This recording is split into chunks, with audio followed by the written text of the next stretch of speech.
جب آپ واقعی سمجھتے ہیں کہ اثاثہ کیا ہے تو واجبات و اخراجات کم ہو جاتے ہیں، کیونکہ یہ اثاثے یا ایسٹس آپ کو انکم لا کے دیتے ہیں، جس سے آپ اپنے اخراجات کو اور لائبلٹیز کو کم کر سکتے ہیں۔ اس کتاب کا تیسرا اہم سبق، اس میں 2 پیغامات ہیں۔ پہلے، اپنے قرضوں کی ادائیگی کریں اور جتنی ممکن ہو آمدنی پیدا کریں، اور ان اثاثوں میں سرمایہ کاری کریں جن سے آمدنی پیدا ہوتی ہے۔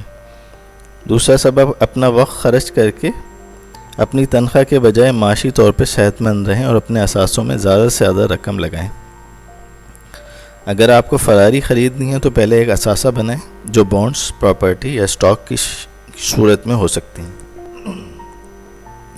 تاکہ اس اثاثے سے فراری خریدے جا سکے اور اس کے خرچے اٹھائے جا سکتے ہیں۔ یہ ایک بنیادی معلومات ہے جو 99% فائنینشیل گریجویٹ بھی نہیں جانتے۔ کیوساکی نے ریچ ڈیڈ اینڈ پور ڈیڈ کے سبق نمبر 3 میں لکھا ہے کہ زیادہ تر لوگ اپنے پیشے کو اپنے کاروبار سے الجھاتے ہیں۔ دوسرے لفظوں میں، وہ اپنی زندگی میں کسی کاروبار میں کام کرتے ہیں اور اپنی زندگی دوسرے لوگوں کی دولت بنانے میں صرف کرتے ہیں۔ اس کتاب کے مطابق غریب اور متوسط طبقے کی اکثریت قدامت پسند ہونے کی بنیادی وجہ ہے۔ ان کی کوئی مالی بنیاد نہیں، انہیں اپنی ملازمت سے چمٹے رہنا اور اسے محفوظ رکھنا ہوتا ہے، اور وہ خطرہ مول لینے کے متحمل نہیں ہوتے۔ یہ خطرہ یا رسک نہ لینے کی عادت انہیں امیر بننے میں بڑی رکاوٹ ہے۔ اس کتاب کا چوتھا سبق ہے کہ ٹیکس بچانے کے گر جاننا چاہیے۔ اس بات کو ذہن میں رکھنا ضروری ہے کہ کیوساکی نے ریچ ڈیڈ اینڈ پور ڈیڈ کو موٹیویشنل کتاب کے طور پر لکھا تھا، نہ کہ ماہر مالی یا ٹیکس کے بارے میں مشورے فراہم کرنے کے لیے۔ اس کے باوجود یہ شعراء آفاق کتاب مالیاتی صحیفہ ہے۔ کیوساکی اس وقت کے بارے میں لکھتے ہیں جب اس نے پورشے خریدی تھی تو اس سے پہلے ٹیکس والے ڈالر استعمال کر کے اسے کاروبار کے اخراجات کے طور پہ سمجھا تھا۔ ایک اعلیٰ درجے کی عیش و آرام کی کار خریدنا جب بہت کم مہنگا میک اور ماڈل ہو تو آڈٹ کے لیے تیز رفتاری سے بچا جا سکتا ہے۔ اس باب میں بتائے گئے نکات پہ تبادلہ خیال کیا گیا ہے کہ سرمایہ کاری کے کھیل کو ہوشیاری سے کیسے کھیلنا ہے۔ دولت مند کمپنی کے ڈھانچے اور ٹیکس کوڈ کی طاقت کو سمجھتے ہیں اور اپنے قانونی ٹیکس کے بوجھ کو کم سے کم کرنے کے لیے ہر قانونی ذرائع استعمال کرتے ہیں۔ موازنہ کریں کہ کاروباری مالکان اور کارپوریشنز جیسے ٹیکس ادا کرتے ہیں اس سے زیادہ تر لوگ ٹیکس ادا کر لیتے ہیں، عام لوگ۔ کارپوریٹ ڈھانچے والے کاروباری مالکان کماتے ہیں، خرچ کرتے ہیں اور ٹیکس ادا کرتے ہیں۔ کارپوریشنوں کے لیے کام کرنے والے ملازمین کماتے ہیں، ٹیکس ادا کرتے ہیں اور پھر خرچ کرتے ہیں۔ یہ ان میں واضح فرق ہے۔ اس کتاب کا 5واں سبق ہے کہ سی کلاس اسٹوڈنٹ بھی کامیاب ہو سکتے ہیں۔ عمومی خیال ہے کہ سی کلاس اسٹوڈنٹس کامیاب نہیں ہوتے، مگر رابرٹ کیوساکی نے اپنی دوسری کتاب Y A class students work for C class students میں بتایا کہ اسٹیو جابس اور بل گیٹس جو سی کلاس اسٹوڈنٹس تھے وہ ٹاپ بلینئرز بنے۔ اسکولز غریب مائنڈ سیٹ پیدا کرتے ہیں جو رٹو طوطے، لکیر کے فقیر، کنویں کے مینڈک پیدا کرتے ہیں۔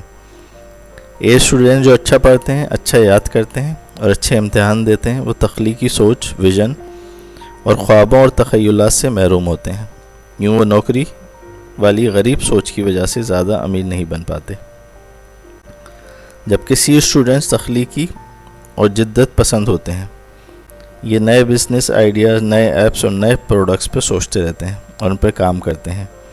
یہی چیز انہیں امیر بناتی ہے، جیسے مارک زکربرگ، اسٹیو جابس وغیرہ۔ ملاحظہ کریں کہ ملازمین جو کسی اور کے لیے کام کرتے ہیں وہ اپنی ٹیکس رقم بعد میں خرچ کرتے ہیں، جبکہ کاروباری مالکان ٹیکس ادا کرنے سے پہلے کماتے اور خرچ کرتے ہیں۔ کتاب کے چوتھے باب میں فائنینشیل آئی کیو کے 4 اہم اجزاء بھی شامل ہیں: اکاؤنٹنگ، سرمایہ کاری کی حکمت عملی، مارکیٹ قانون اور قانون۔ اس کتاب کا 6واں سبق ہے کہ امیر پیسہ ایجاد کرتے ہیں۔ پیسہ ایجاد کرنے کا موقع یا سودے کی تلاش ہوتا ہے، جبکہ غریب لوگ اس میں مہارت، علم، وسائل یا رابطے نہیں رکھتے۔ کچھ لوگ استدلال کرتے ہیں کہ جائیداد غیر منقولہ سستے داموں نہیں ہیں جہاں وہ ہیں، لیکن یہاں ہر جگہ پرائمری مواقع موجود ہیں جن کو نظر انداز کیا جاتا ہے۔ زیادہ تر افراد کو معاشی طور پہ تربیت نہیں دی جاتی ہے تاکہ وہ ان کے سامنے مواقع موجود کو پہچان سکیں۔ امیر لوگ سستے مواقع حاصل کر کے مہنگے داموں بیچ کے بڑا منافع کماتے ہیں۔ اس کتاب کا 7واں سبق ہے کام کرنے کے لیے سیکھیں، پیسے کے لیے کام نہ کریں۔ غریب والد ذہین اور پڑھے لکھے تھے اور پیسوں کے لیے کام کرتے تھے کیونکہ ملازمت کی حفاظت ان کے لیے سب کچھ معنی رکھتی تھی۔